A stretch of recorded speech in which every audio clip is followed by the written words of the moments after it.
최근에 중국 남부 지방에 홍수가 일어나고 있다고 합니다. 또 이에 반해서 대만에서는 가뭄이 아주 심하게 생겼다고 합니다. 또 얼마 전에는 미국 텍사스 지역은 따뜻한 그런 지역이라서 눈이 오지 않았는데 폭설이 내리기도 하였습니다. 우리나라 기후만 보더라도 요즘 날씨가 예전 같지 않습니다. 왜 그럴까요? 바로 지구 온난화의 영향입니다. 지구의 환경이 파괴되면서 북극의 얼음이 녹아내리고 오존층이 파괴되면서 이상한 기후의 현상들이 일어나고 있습니다. 지구의 가장 심각한 문제는 환경 문제입니다. 코로나도 넓은 의미에서 환경 오염이 원인이라고 할 수가 있습니다. 그래서 각 나라마다 이런 환경 문제를 심각하게 여기고 여러 가지 다양한 움직임을 보이고 있습니다. 오늘 이러한 환경 문제를 놓고 논의하는 P4G 환경 정상회의가 우리나라 주최로 열린다고 합니다. 요즘 화두는 탄소 중립입니다. 환경을 파괴하는 주범이 이산화탄소인데 산업이 발달하면서 많은 이산화탄소를 배출하고 있습니다. 그런데 배출한 탄소를 흡수해서 탄소 배출량을 0으로 하겠다는 것입니다. 이대로 가다가는 사람이 살 수 없는 지구가 될 것입니다. 그래서 자동차도 전기 자동차로 바꾸고 석유나 석탄으로 에너지를 만드는 것에서 친환경 에너지를 만들려고 하고 있습니다. 앞으로 10년 후에 세상이 어떻게 바뀌게 될까요? 30년 후에는 세상이 어떻게 변할까요? 사람들은 미래에 관심이 많습니다. 미래에 대해서 예측합니다. 앞으로는 UAM이라는 날아다니는 자동차를 타고 다닐 것이고 자율주행차가 나와서 운전을 하지 못해도 목적지만 입력하면 차가 알아서 도착하게 될 것입니다. 그리고 머지않아 우주여행을 하는 시대가 올 것이라고 합니다. 사람들은 미래를 예측하고 대비합니다. 지금 세계는 코로나 팬데믹이라는 복병을 만나서 많은 것들이 변화하고 있습니다. 사람들이 모일 수 없으니까 재택근무를 하는 사람들이 많아졌습니다. 학생들은 온라인 수업을 합니다. 온클, 온라인 클래스라는 줄임말입니다. 이제 조만간 코로나가 잠잠해질 것입니다. 백신이 점차 보급되고 있습니다. 코로나 이후 시대에는 세상이 어떻게 변하게 될까요? 코로나 이전 시대로 돌아갈까요? 아니면 그렇지 않을까요? 세상은 변해가고 있습니다. 그러면 어떻게 변할 것인가? 앞으로 변화하는 세상을 대비해야 할 것입니다. 특히 우리는 신앙인으로서 미래를 대비해야 합니다. 앞으로의 미래를 대비하기 위해서 우리는 어떻게 해야 할 것인가? 첫째, 하나님의 계시를 주목해야 합니다. 하나님께서는 역사를 주관하십니다. 그뿐 아니라 하나님께서는 필요하실 때 앞으로의 역사를 어떻게 전개해야 될 것인지 계시를 주십니다. 계시를 꿈을 통해서도 주시고 환상을 통해서도 주시고 선지자를 통해서 말씀을 전하게 하십니다. 성경에 보면 하나님께서 꿈을 통해 계시할 때가 있습니다. 오늘 본문에서도 하나님께서는 바로에게 꿈을 꾸게 하십니다. 바로가 나일 강가에 서 있었습니다. 강가에는 아름답고 살진 7 암소가 있었습니다. 소들은 강가에서 꼬리로 엉덩이에 앉은 파리떼를 쫓으면서 더위를 피해 시원한 물에 발을 담그고 있었습니다. 그러다가 7 암소가 강가에서 올라와서 갈밭에서 뜯어먹고 있었습니다. 너무도 평화로운 모습이었습니다. 이런 모습을 보고 있는 바로는 마음이 흐뭇하였을 것입니다. 그 당시의 소는 생업의 기반이었습니다. 이런 암소들이 통통하게 살진 것을 보면 그만큼 풍요롭다는 것입니다. 그런데 그 뒤에 흉하고 파리한 다른 7 암소가 나일 강가에서 올라와서 처음소들과 함께 나일 강가에 서 있었습니다. 그러더니 이 못생기고 흉한 소가 아름답고 살진 일곱 암소를 잡아 먹어버립니다. 이런 꿈을 꾼 바로가 너무 꿈자리가 요란해서 꿈에서 깨어났습니다. 그리고 나서 또 잠이 들어서 꿈을 꾸었는데 이번에는 한 줄기 무성하고 충실한 일곱 이삭이 나왔습니다. 그리고 그 후에 가늘고 동풍에 마른 일곱 이삭이 나왔습니다. 그런데 이 가는 일곱 이삭이 무성하고 충실한 일곱 이삭을 먹어버렸습니다. 꿈에서 깬 바로는 마음이 복잡했습니다. 번민하였습니다. 심상치 않은 꿈인데 이 꿈이 과연 무엇을 의미하는가 알 수가 없었습니다. 과연 이 꿈이 무엇을 의미하는지 골똘히 생각해도 알 수가 없었습니다. 바로가 꾼 꿈은 하나님의 계시였습니다. 앞으로 어떤 일이 일어나는지 하나님께서 보여주시는 꿈이었습니다. 다니엘서에 보면 바로처럼 꿈을 꾸고 잠을 이루지 못하는 사람이 나옵니다. 느부갓네살 왕입니다. 다니엘 2장 1절에 보면 느부갓네살이 다스린 지 2년이 되는 해에 느부갓네살이 꿈을 꾸고 그로 말미암아 마음이 번민하여 잠을 이루지 못한지라. 문제는 느부갓네살이 꿈을 꾸었는데 무슨 꿈을 꾸었는지 기억을 하지 못한다는 것입니다. 그 꿈이 중요한 꿈인지는 알겠는데 무슨 꿈인지도 모르고 그 꿈이 무엇을 의미하는지도 몰라서 고민하였습니다. 그래서 느부갓네살이 술객과 점쟁이와 박수와 술사들을 모아놓고 자기가 무슨 꿈을 꾸었는지 그리고 그 꿈이 무엇을 의미하는지 해석을 하게 하라고 합니다. 그러자 그들이 그 꿈을 알려달라고 합니다. 왕이시여 무슨 꿈을 꾸었습니까? 그런데 느부갓네살이 알 수 없었습니다. 자기가 꾼 꿈이었지만 꿈을 기억하지 못했습니다. 그러면서도 막무가내로 알아내라는 것입니다. 그들이 꿈을 알려주기 전에는 해석할 수 없다고 합니다. 그러자 느부갓네살은 오히려 화를 내면서 바벨론의 모든 지혜자를 죽이려고 하였습니다. 이때 다니엘이 나타나서 느부갓네살이 꾼 꿈의 내용을 알려주고 해석을 해줍니다. 다니엘 2장 31절과 33절에 보면 왕이여 왕이 한 큰 신상을 보셨나이다. 그 신상이 왕이 앞에 섰는데 크고 광채가 매우 찬란하며 그 모양이 심히 두려우니 그 우상의 머리는 순금이요 가슴과 두 팔은 은이요 배와 넓적다리는 노시요 그 종아리는 쇠요 그 발은 얼마는 쇠요 얼마는 진흙이었나이다. 꿈에 한 큰 신상을 보았는데 매우 빛나는 찬란한 신상이었습니다. 그런데 각 부위마다 재료가 달랐어요. 머리는 순금이고 가슴과 두 팔은 은이고 배와 넓적다리는 노시고 종아리는 쇠고 발은 쇠와 진흙이 섞여 있었습니다. 그런데 갑자기 손대지 아니한 돌이 날라와서 쇠와 진흙의 발을 부숴버립니다. 그 신상이 바람에 날려 다 없어지게 되었고 그 돌은 태산을 이루어서 온 세상에 가득하였습니다. 바벨론은 이 꿈을 해석하기를 이 꿈은 앞으로 일어날 장래일이라고 해석을 해줍니다. 금은 느부갓네살 왕 즉 바벨론이고 은은 그 다음에 일어난 나라이고 놋은 그 다다음에 일어나는 나라라는 것입니다.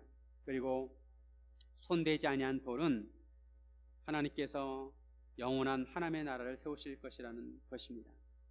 이러한 다니엘의 해석대로 바벨론 다음에 바사 제국, 페르시아 제국이 일어나고 그 다음에는 헬라 제국 그리스가 일어나고 그 다음에는 로마 제국이 일어나고 그 다음에는 열국 시대 그리고 그리스의 나라로 이어진다는 것입니다. 여기서 손대지 아니한 돌, 이 돌은 신성한 돌입니다. 거룩한 돌입니다. 바로 성화입니다. 성화. 하나님의 나라를 의미합니다. 이 해석대로 세계 역사가 진행이 되게 되었고 예수님께서 오시게 되었습니다. 예수님께서 이 땅에 오셔서 하나님의 나라가 시작이 되었고 지금도 진행 중에 있습니다. 마찬가지로 바로가 꾼 꿈도 하나님께서 주신 계시입니다. 앞으로 애굽에 일어날 일들에 대해서 꿈으로 보여주신 것입니다. 이처럼 하나님께서는 우리에게 앞으로 일어날 일들에 대해서 계시를 해 주십니다.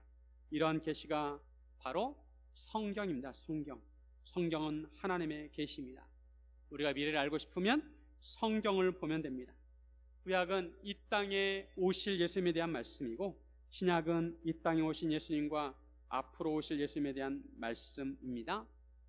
성경의 맨 마지막에 요한계시록이 있는데, 요한계시록은 하나님께서 사도 요한에게 앞으로 하나님 나라가 어떻게 완성이 될 것인지 보여주는 말씀입니다.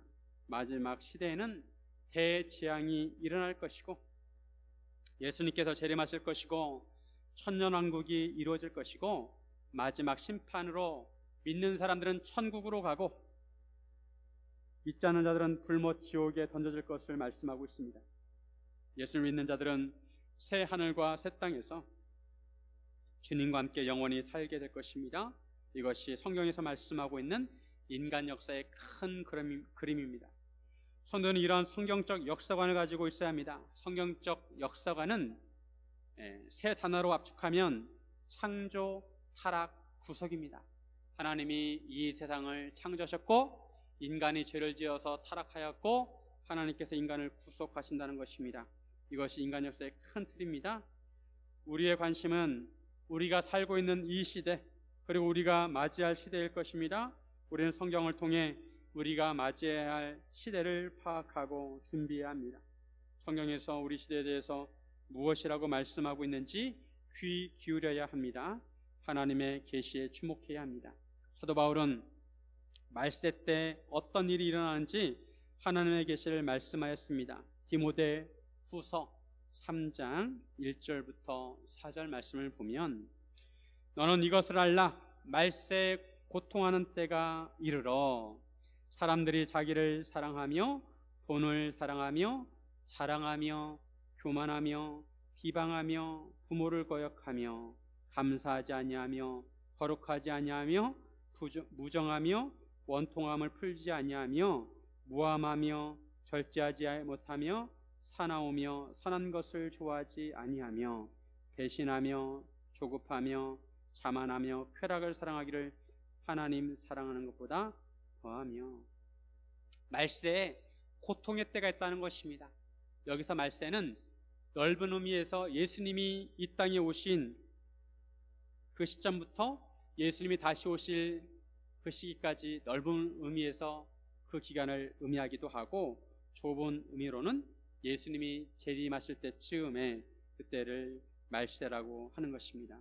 그런데 이 말씀을 보면 오늘날과 그렇게 크게 다르지 않습니다. 오늘날도 사람들은 자기를 사랑하고 돈을 사랑하고 교만하고 부모를 거역하고 무정하고 쾌락을 사랑합니다. 선한 것을 좋아하지 않습니다. 오히려 사람들은 선한 사람이라고 하면 오히려 좀 모자란 사람이라고 사람들은 여깁니다. 한편 성경을 보면 하나님께서 이 세상의 멸망에 대해서 말씀하고 있는 동시에 하나님께서 예비하신 나라를 보여주십니다.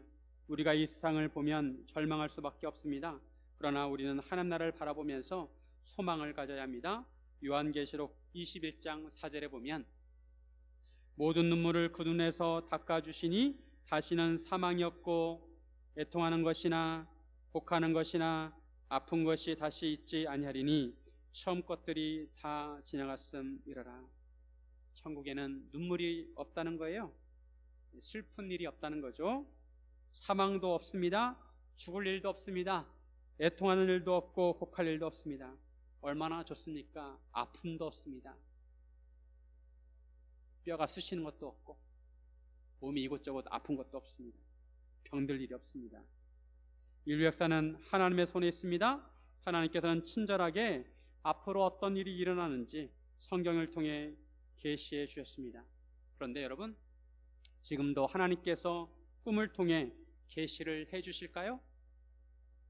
어떤 사람들은 하나님의 꿈에 자기한테 계시를 주셨다고 책을 써서 요즘도 이렇게 책을 쓰는 사람이 있어요.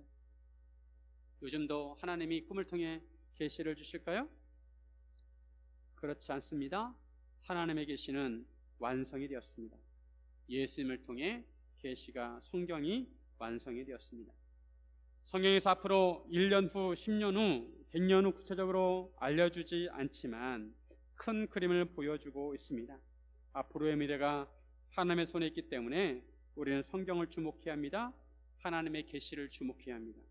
사람들은 막연히 인류 역사가 발전한다고 생각합니다. 그러나 성경에서는 그날을 주목하라고 말씀합니다. 그날을 주목하라.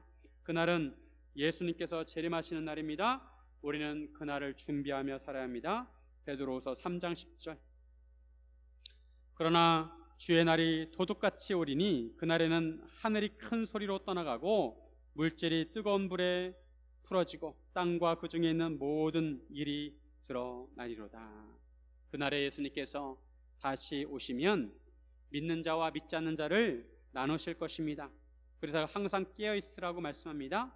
그날은 당장 내일일 수도 있고 한 달 후일 수도 있고 10년 후일 수도 있고 100년 후일 수도 있습니다. 그날은 오직 하나님 아버지만 아십니다. 하지만 우리는 그날을 대비하며 살아야 합니다. 마지막 때를 준비하며 살아야 합니다. 사랑하는 여러분, 하나님의 계시를 주목하고 그날을 잘 준비하시기를 주님의 이름으로 축원드립니다. 둘째로, 인생의 흉년을 대비해야 합니다. 우리의 미래에는 어떤 일이 일어날까요? 좋은 날도 있을 것이고 힘든 날도 있을 것입니다. 흉년은 전 세계적으로 시대적 흉년일 수도 있고 개인적인 흉년일 수도 있습니다. 이제 백신으로 인해서 코로나를 극복할 수 있게 되었지만 또 언제 제2의 코로나, 제3의 코로나가 올 수도 있습니다. 중요한 것은 우리가 이런 인생의 흉년을 대비해야 한다는 것입니다. 왜냐하면 인생 흉년을 잘 이겨내는 사람이 성공적인 삶을 살 수가 있기 때문입니다. 바로가 꿈을 꾸고 나서 애굽의 점술가와 현인들을 모두 불러서 그의 꿈을 말해주고 해석해 보라고 합니다. 그래도 바로는 느부갓네살 왕보다 신사적입니다. 느부갓네살은 꿈도 말해주지 않고 그것을 해석해달라고 하는데 그래도 바로는 자기가 꾼 꿈을 말해주면서 해석을 하라고 합니다. 그러나 그 꿈을 해석하는 자가 없었습니다. 꿈 해석은 주관적일 수밖에 없습니다. 같은 꿈이라도 어떤 사람은 좋은 꿈이라고도 하고 어떤 사람은 흉한 꿈, 개꿈이라고도 합니다. 그럼에도 왜 애굽의 점술가들은 바로의 꿈을 해석하지 못했을까요? 꿈을 임으로 해석할 수도 있었지만 그 해석을 확신할 수 없었기 때문입니다. 만약에 잘못 해석했다가는 오히려 큰 화를 입을까봐 그들은 꿈을 해석하지 못하였습니다. 그때 술 맡은 관원장이 바로에게 말합니다. 내가 오늘 내 죄를 기억하나이다. 술 맡은 관원장은 자기가 2년 전에 겪었던 일을 바로에게 말해줍니다. 2년 전에 바로가 노하셔서 자기와 떡 굽는 관원장을 친위대장의 집에 가두셨을 때 하룻밤에 꿈을 꾸었는데 그 꿈을 히브리 청년이 해석해 주었다는 것입니다. 그 해석대로 자기는 복직을 하고 떡 굽는 관원장은 매달리게 되었다는 것입니다. 술 맡은 관원장은 그때 요셉의 일을 기억하면서 자기가 잘못한 것을 인정하게 되었습니다. 요셉이 그렇게 그 꿈을 해석해 주면서 풀려나면 자기를 기억해달라고 했는데 자기를 풀어달라고 했는데 관원장은 요셉을 잊어버렸습니다. 바로 이것이 인간입니다. 은혜 받을 때는 좋아하다가도 시간이 지나면 그 은혜를 잊어버립니다. 어릴 때는 하나님께 매달리다가도 시간이 지나면 하나님의 은혜를 잊어버립니다. 우리에게 잊어버린 하나님의 은혜가 있으면 그것을 기억하시기를 바랍니다. 술 맡은 관원장은 때가 되었을 때 요셉을 기억하였습니다. 바로는 요셉을 불러오라고 합니다. 사람들이 급히 요셉을 옥에서 꺼내서 수염을 깎고 요셉의 옷을 갈아입혔습니다. 바로 앞에 설 수 있도록 몸단장을 하였습니다. 애굽 사람들은 주로 머리와 털을 다 밀었습니다. 더운 지역이기 때문에 위생상 털을 다 밀었습니다. 영화에 보면 고대 이집트 사람들은 다 대머리로 나옵니다. 머리를 다 밀고 나옵니다. 머리가 시원합니다. 그처럼 요셉도 몸단장을 하였을 것입니다. 바로는 요셉을 보면서 한편으로 반신반의했을지 모릅니다. 히브리 청년에다가 강간미수범으로 감옥에 갇혀 있었습니다. 바로가 요셉에게 말합니다. 너는 꿈을 들으면 능히 푼다 하더라. 그러자 요셉이 내가 아니요 하나님께서 바로에게 편안한 대답을 하시리이다 라고 대답합니다. 즉 꿈을 해석하는 자는 자기가 아니고 하나님이시라는 것입니다. 하나님께 바로에게 마음이 편안하도록 해석을 해 주실 것이라고 대답하였습니다. 바로가 요셉에게 자기가 꾼 꿈에 대해서 말해 주었습니다. 흉하고 파리한 7 안소가 올라와서 아름답고 살진 소를 잡아먹었다는 것입니다. 그런데 그 소가 그 소를 잡아먹고 나서도 잡아먹지 않은 것처럼 여전히 흉하였다고 말합니다. 그리고 충실한 7 이삭을 가늘고 동풍에 마른 7 이삭이 삼킨 것을 말해줍니다. 요셉은 그 꿈을 듣자마자 바로의 꿈은 하나라고 알려줍니다. 25절 말씀. 요셉이 바로에게 아뢰되 바로의 꿈은 하나라, 하나님이 그가 하실 일을 바로에게 보이심이니이다. 두 꿈은 같은 꿈인데 꿈을 2번 겹쳐 꾼 것은 하나님께서 그 일을 확실히 정하셨다는 것입니다. 요셉에 대한 말씀을 보면 꿈은 2번씩 나옵니다. 요셉도 꿈을 2번 꾸었고, 감옥에서도 2개의 꿈이 나오고, 바로도 2번의 꿈을 꾸었습니다. 즉 하나님께서 정하신 일을 확실히 보여주기 위해서입니다. 요셉이 바로의 꿈을 해석해 주는데 7 좋은 암소와 7 좋은 이삭은 7년의 풍년을 의미하고, 파리하고 흉한 7소와 마른 7 이삭은 7년의 흉년을 의미한다는 것입니다. 즉 온 땅에 7년 동안, 앞으로 7년 동안은 풍년이 올 것이고, 그 다음에 풍년이 끝난 다음에 7해는 흉년이 되는데, 그 전에 있었던 풍년을 잊을 정도로 아주 극심한 흉년이 든다는 것입니다. 그래서 기근으로 이 땅이 망할 것이라고 합니다. 나중에 흉년이 너무 심하기 때문에 그 흉년을 대비해야 한다는 것입니다. 우리 인생에도 풍년이 될 때가 있고 흉년이 될 때가 있습니다. 풍년이 될 때는 큰 걱정 없이 살아갑니다. 뭘 해도 다 잘 될 때가 있습니다. 그런데 흉년이 될 때가 있습니다. 누구나 인생 살면서 어려운 시기를 보낼 때가 있습니다. 왕년에 아무리 잘 살아도 흉년이 심하면 그 좋았던 때를 다 잊어버립니다. 31절. 후에 둔 그 흉년이 너무 심함으로 이전 풍년을 이 땅에서 기억하지 못하게 되리이다. 사람의 인생도 마찬가지입니다. 인생의 흉년의 시기를 어떻게 보내에 따라서 인생이 달라집니다. 흉년의 시기를 잘 견디고 이겨낸 사람은 탄탄한 인생길을 걸을 수 있을 것이고, 잘 견디지 못하면 인생의 근이 짙어지고 망하게 될 것입니다. 그러므로 우리는 인생의 흉년을 잘 대비해야 합니다. 인생 흉년을 잘 대비하는 것이 미래를 잘 준비하는 것입니다. 유비무환이라는 말이 있습니다. 우환을 잘 준비하는 사람에게는 우환이 없다는 것입니다. 하지만 우환을 준비하지 못하는 자는 우환을 겪게 될 것입니다. 흉년을 대비한 자에게는 흉년이 온다 하더라도 그것이 오히려 기회가 될 것입니다. 코로나 팬데믹도 시대적 흉년이라고 할 수가 있습니다. 이러한 코로나 팬데믹을 맞이해서 그동안 잘 준비된 사람이나 기업은 잘 살아남을 것이고, 잘 준비되지 못한 사람이나 기업은 살아남지 못할 것입니다. 요즘 사람들은 노년을 어떻게 준비할 것인가, 이것이 큰 관심사입니다. 은퇴 후에 어떻게 준비할 것인가, 경제적으로 어떻게 준비할 것인가, 이것이 뜨거운 관심사입니다. 잘 준비합니다. 우리나라 노인 빈곤율이 OECD 국가 중 1등입니다. 43%. 노인 10명 중에 4명은 경제적으로 어려움을 겪고 있습니다. 1인 평균 생활비가 130만 원이라고 할 때 100명 중에 8명만 대비를 하고 있다고 합니다. 지금 기성세대는 그동안 가정을 이루어서 부모님을 모시고 자녀들을 낳고 교육시키고 출가시키는 데 평생을 보냈습니다. 그러다 보니까 정작 노후에 대비를 하지 못하는 분들이 많이 있습니다. 그럼에도 우리는 준비해야 합니다. 우리가 할 수 있는 선에서 준비합니다. 특히 젊은이들은 지금부터 준비해야 합니다. 성경에서는 개미를 보고 배우라고 말씀합니다. 잠언 6장 6절부터 8절에 보면, 게으른 자여, 개미에게 가서 그가 하는 것을 보고 지혜를 얻으라. 개미는 두령도 없고 감독자도 없고 통치자도 없으되 먹을 것을 여름 동안에 예비하며 추수 때 양식을 모으느니라. 개미가 생각할 수 있을까요? 개미가 겨울이 오는 것을 어떻게 할 수 있을까요?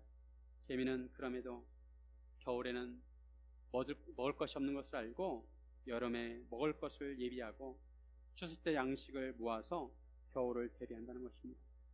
사람도 인생의 겨울을 대비해야 합니다. 인생의 흉년을 대비합니다. 특히 성도들은 신앙의 흉년을 대비해야 합니다. 요즘 기독교의 시대적 상황은 초대교회와 마찬가지입니다. 초대교회 때 세상은 교회에 대해서 적대적이었습니다. 이때는 교회가 세상을 향해서 전투적인 자세를 취해야 했습니다. 그러다가 중세시대 서양에서는 교회가 성장하면서 세상과 국가를 지배하였습니다.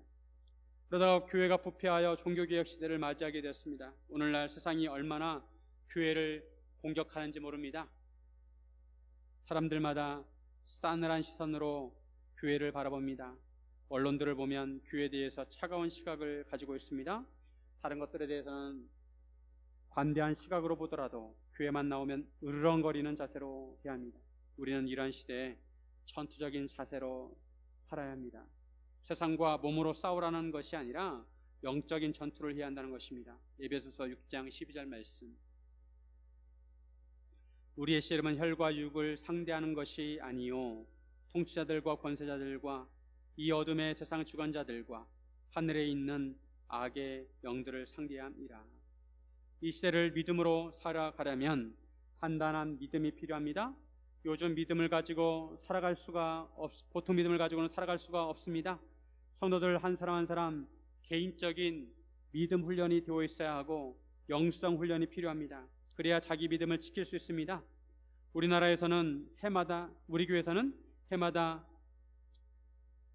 제자 훈련을 하고 있습니다. 훈련을 통해서 영적으로 무장해야 합니다. 교회 차원에서도 어려운 시기를 잘 준비해야 합니다.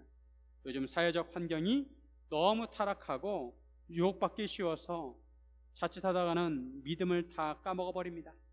이 코로나 시대에도 우리 믿음을 잘 관리하지 않으면 믿음을 다 잃어버립니다. 아무런 대비 없이 세상 사람들과 어울리다가는 세상 문화에 휩쓸려가게 되어 있습니다. 이런 환경에서 살아남으려면 개인마다 경건 훈련을 해야 합니다. 매일 큐티하고 성경 읽고 기도하는 훈련을 해야 합니다. 그래야 흉년 속에서도 우리 믿음을 잘 지킬 수가 있는 것입니다. 사랑하는 성도 여러분, 경건 훈련으로 인생의 흉년을 잘 준비하시기를 주님의 이름으로 축원드립니다. 셋째로 지혜와 명철을 구해야 합니다. 우리가 미래를 잘 대비하기 위해서는 지혜와 명철을 구해야 합니다. 지혜와 명철은 하나님께서 주시는 것입니다. 요셉이 바로의 꿈을 해석해주고 바로에게 조언을 해줍니다. 33절에 보면 이제 바로께서는 명철하고 지혜 있는 사람을 택하여 애굽 땅을 다스리게 하시고, 이처럼 바로에게 조언을 해주는 것은 사실 위험한 일이었습니다. 그 당시에 바로는 매우 위험 있는 존재이고 신으로 여겨졌던 존재이기에 눈만 마주쳐도 처벌을 받을 수가 있습니다. 바로의 허락 없이 조언을 한다는 것은 바로의 권위를 손상시킬 수 있는 일이기에 목숨이 왔다 갔다 하는 위험한 일이었습니다. 하지만 요셉은 이미 하나님께서 주신 은사로 바로의 꿈을 해석해 주었습니다. 요셉이 일곱 암소와 일곱 이삭의 일곱이라는 숫자를 가지고 어떻게 해석을 하였는가? 일곱 날이나 일곱 달이나로 해석하지 아니하고 7년 7회로 해석을 한 것은 하나님께서 그렇게 해석을 해 주셨기 때문입니다. 요셉은 바로에게 나라 안에 감독관들을 두어서 7회 풍년에 5분의 1을 세금으로 거두라고 합니다. 그리고 바로의 주관하에 각 성읍마다 그 양식들을 쌓아두라고 합니다. 즉 양식을 한 곳에 모아두지 말고 각 성읍마다 곳곳마다 양식을 저장해 두라는 것입니다. 그렇게 해야 곡식을 거두기도 편하고 나눠줄 때도 편하다는 것입니다. 이처럼 곡식을 저장해 두어서 7회 흉년에 대비하면 흉년으로 말미암아 망하지 아니할 것이라고 합니다. 요셉은 후 꿈을 해석해 줄 뿐만 아니라 그에 대한 처방도 알려주었습니다. 요셉이 애굽의 총리가 될 수 있었던 것은 꿈을 해석할 수 있었기 때문이고 지혜와 명철이 있었기 때문입니다.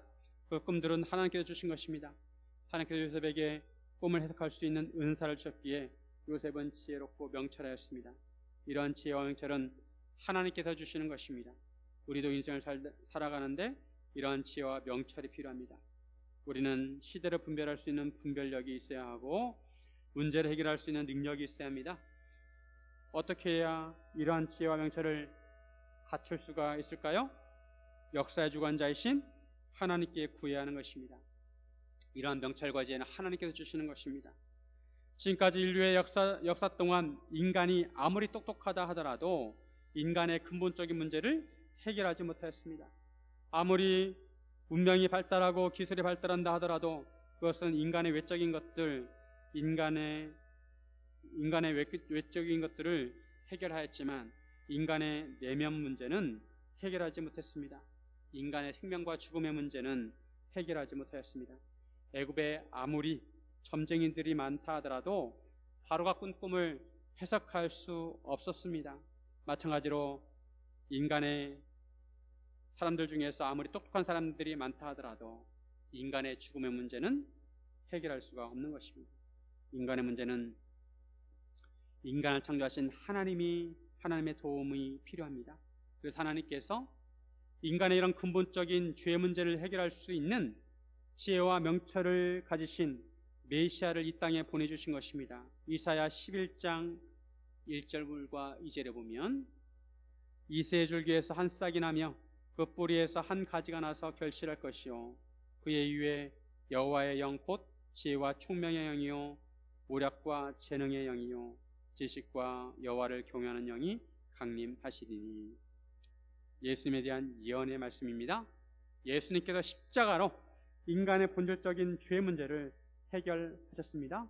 십자가는 하나님의 지혜와 명철입니다. 하나님의 지혜와 명철을 가지고 인간의 죄 문제를 해결하신 것입니다. 우리의 삶의 문제는 복음으로 해결해야 합니다. 우리도 예수님의 지혜와 명철로 살아야 합니다.